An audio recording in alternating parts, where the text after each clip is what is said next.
উৎসবমুখর পরিবেশে শুরু হয়েছে ত্রয়োদশ জাতীয় সংসদ নির্বাচনের আনুষ্ঠানিক প্রচার। সকাল থেকেই নিজের নির্বাচনী ইশতেহার নিয়ে ভোটারদের দ্বারে দ্বারে যাচ্ছেন প্রার্থীরা, দিচ্ছেন নানা প্রতিশ্রুতিও। সারা দেশের মতো ঢাকায়ও চলছে নির্বাচনী আমেজ। ভোটে নিজের পছন্দের প্রার্থীকে বিজয়ী করতে আশাবাদী সমর্থকেরাও। এই প্রচারণা চলবে 10 ফেব্রুয়ারি সকাল পর্যন্ত। তবে এবারে নির্বাচনী প্রচারে রয়েছে কঠোর নির্দেশনা। লাগানো যাবে না পোস্টার, সামাজিক যোগাযোগ মাধ্যমে প্রচারণা চালানোর ক্ষেত্রেও রয়েছে বাধ্যবাধকতা। অন্যান্য দলের পাশাপাশি প্রচার চালাচ্ছেন বিএনপির প্রার্থীরাও। আগামী 12 ফেব্রুয়ারি সারা দেশে অনুষ্ঠিত হবে ত্রয়োদশ জাতীয় নির্বাচন।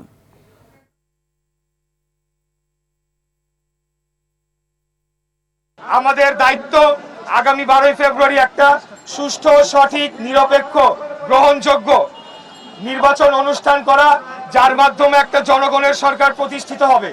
এই নির্বাচন যদি আমরা সফলভাবে এবং শান্তিপূর্ণ উপায়ে ক্ষমতা হস্তান্তরের একটা দৃষ্টান্ত রাখতে পারি, তাহলে আমাদের যে এই দীর্ঘ আন্দোলন সংগ্রাম, এই যে লড়াই, সেটা স্থায়ীভাবে প্রতিষ্ঠা লাভ করবে। প্রচারের বিষয়ে আরো জানাতে পুরান ঢাকা এলাকা থেকে সর্দার রাজীব ও কচুক্ষেত এলাকা থেকে যুক্ত হচ্ছেন রুদ্র রফিক। শুরুতেই যাচ্ছি রাজীবের কাছে। রাজীব, সকাল থেকে কোন কোন দল প্রচারে নেমেছে, নির্বাচনের আমেজ কেমন দেখছেন জানাবেন।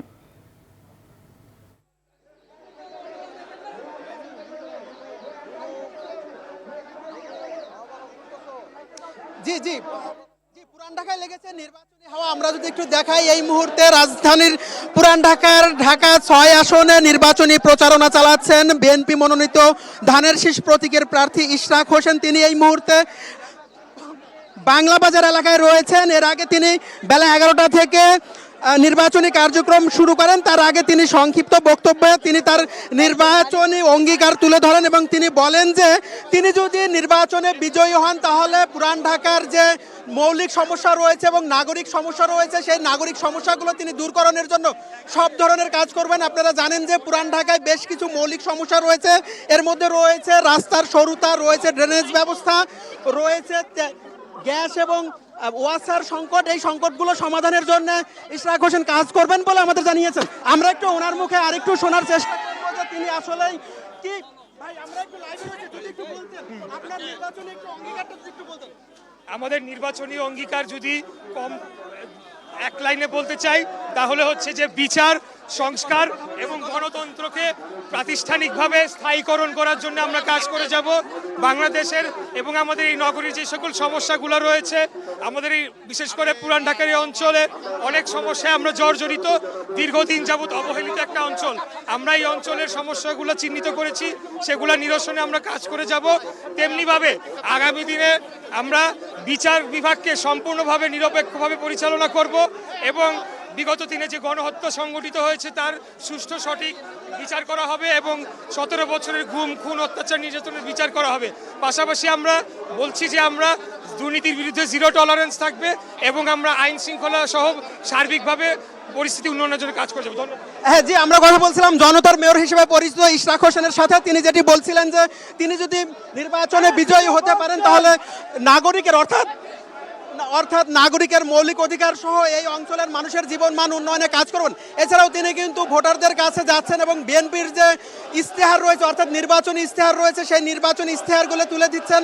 পাশাপাশি তিনি সবথেকে বেশি স্বাস্থ্য খাতের উন্নয়নের কথা বলেছেন। অর্থাৎ এই অঞ্চলে তিনি যদি বিজয়ী হতে পারেন তাহলে যে ডেঙ্গু সহ যে স্বাস্থ্যর যে সংকট রয়েছে সেই সংকট উন্নয়নে কাজ করবেন। আমরা যদি একটু বলে রাখি যে এই অঞ্চলে অর্থাৎ ঢাকা 6 আসনে তার নিকটতম প্রতিদ্বন্দ্বী রয়েছেন জামায়াত প্রার্থী আব্দুল মান্নান। তিনিও তার মতো করে নির্বাচনী প্রচারণা চলছেন, এই নির্বাচনী কার্যক্রম কিন্তু তিনি চালিয়ে যাচ্ছেন। এদিকে ইশরাক হোসেন কিন্তু আজ রাত 10টা পর্যন্ত নির্বাচনী আচরণবিধি মেনে তার নেতাকর্মীদের নির্বাচনী কার্যক্রম পরিচালনার জন্য আহ্বান জানিয়েছেন এবং তিনি বলেছেন সকলেই যাতে নির্বাচনী আচরণবিধি মেনে চলাচল করেন।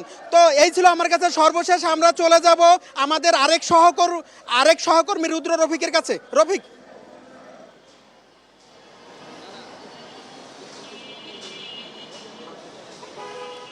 ধন্যবাদ রাজীব।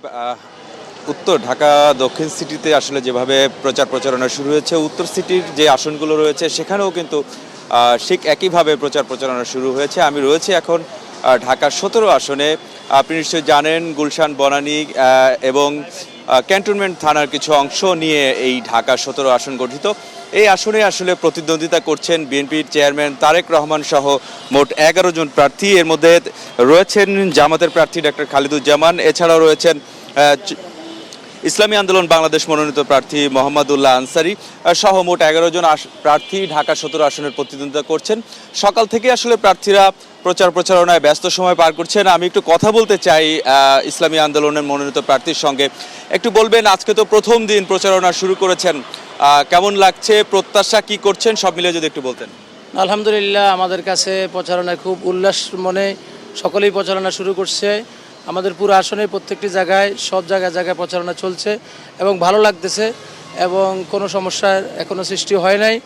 এবং আমাদের আশা প্রত্যাশা ইনশাল্লাহ আমরা এইভাবে যদি নিরপেক্ষভাবে প্রচার করে যাইতে পারি এবং কোনো সমস্যার সৃষ্টি না হয়, লেভেল প্লেইং ফিল্ড যদি পাই আমরা, তাহলে ইনশাল্লাহ জাতি এবং জনগণ যদি তাদের আশা প্রত্যাশা অনুযায়ী ভোটাধিকার প্রকাশ করতে পারে, তাহলে ইনশাল্লাহ আশা করি আমরা বিজয়ী হব।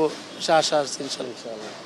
চিন্তা শুনছিলেন ঢাকা 17 আসনে ইসলামী আন্দোলনের প্রার্থী। তিনি আসলে লেভেল প্লেইং ফিল্ড যেন চালু থাকে সেই প্রত্যাশা তিনি করছেন এবং তিনি আশা করছেন যে শেষ পর্যন্ত একই রকম পরিবেশ এই আসনে আসলে থাকবে।